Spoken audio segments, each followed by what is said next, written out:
কয়েকদিনের জন্য ছুটিতে ছিলাম, অনেক এনজয় করেছি। মানে ছিল না কোনো ভয় আর চিন্তা, বেশ শুধু আনন্দেই মেতে উঠেছি প্রত্যেকটা দিন। বাড়ি আসায় শুরু হবে আমার ডিউটির সময় ঘুম থেকে লেটে উঠলেও কিন্তু ডিউটিতে সবার আগে ওঠার চেষ্টা করি।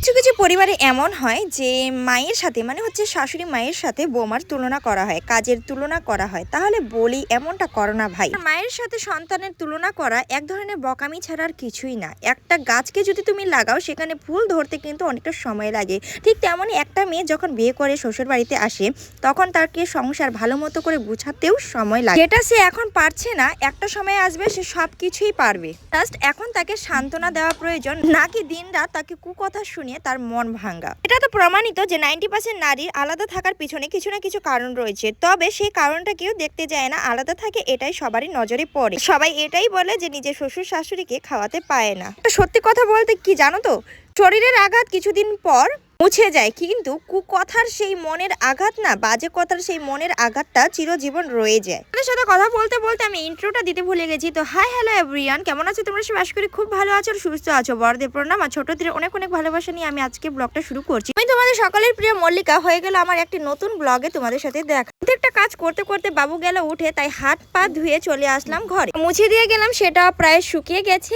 অন্যদিকে কিন্তু আমার মুছা এখন আনকমপ্লিট রয়েছে। এখন আর আগের মতো মনটা নেই। কে কি বললো, কে কি ভাবলো তাতে আমার কোনো যায় আসে না। তবে হ্যাঁ, যে যেমন করবে তার সাথে আমি তেমনটাই ঠিক করবে, এটাই বললাম নতুন আমিটা।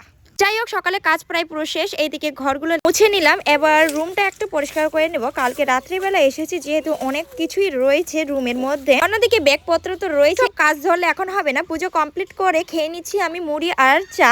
রান্না করতে গেলে অনেকটা সময় লেগে যাবে, আর এইদিকে খিদা পেয়ে গিয়েছিল প্রচন্ড। তারপর ডাইরেক্টলি বসিয়ে দিয়েছি রান্না। এদিকে ডাল ভাত বসিয়ে দিয়ে অন্যদিকে কেটে নিচ্ছি করলা। এইভাবে রান্না খাওয়া সবকিছু কমপ্লিট করে চলে যাব কিন্তু এক জায়গাতে, সেটা হচ্ছে এখন বলা যাবে না, হয়তো সবকিছু জিনিস শেয়ার করা যায় না। ততক্ষণে বর আসেনি বাড়িতে, ততক্ষণে আমি রেডি হয়ে করে নিয়েছিলাম দুই একটা ভিডিও। আমাকে কেমন লাগছে অবশ্যই কমেন্ট করে জানিও। বরমশাই বাড়ি এসে ফ্রেশ হয়ে বার করছে আমার হিরোকে, মানে হচ্ছে আমাদের গাড়িকে।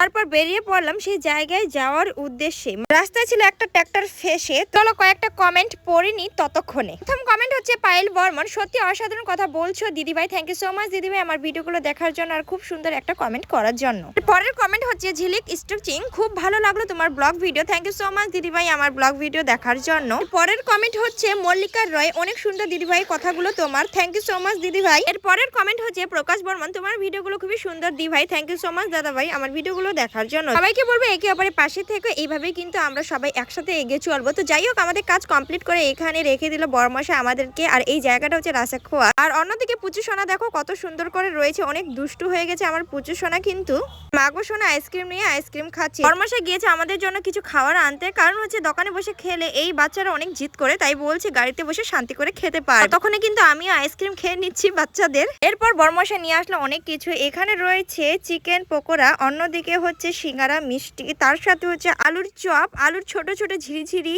কি বলে এগুলোকে জানি না আমি, খেতে কিন্তু অনেক টেস্টি। তো যাই হোক, এখানে খাওয়া কমপ্লিট করে বেরিয়ে পড়বো সেখান থেকে। আর আস্তে আস্তে চলে গেলাম অপুদার বাড়ির পাশে হচ্ছিল ঢাডিপাড়ায় এক কীর্তনে। সেখানে গিয়ে কিছুটা সময় কাটানোর পর সাথে ছিল কিন্তু শ্যামলদা আমাদের সাথে। এইভাবে মেয়ের জিদ পূরণ করার পর কিন্তু জানা ছিল না যে এখানে যাব, তো হঠাৎ চলে গেলাম আর কি। এটাই ছিল আজকে ব্লগ। কেমন লাগলো অবশ্যই কমেন্ট করে জানিয়ে। ভালো থেকো, সুস্থ থেকো সবাই। আমি নিচ্ছি এখান থেকে বিদায়, টাটা বাই বাই।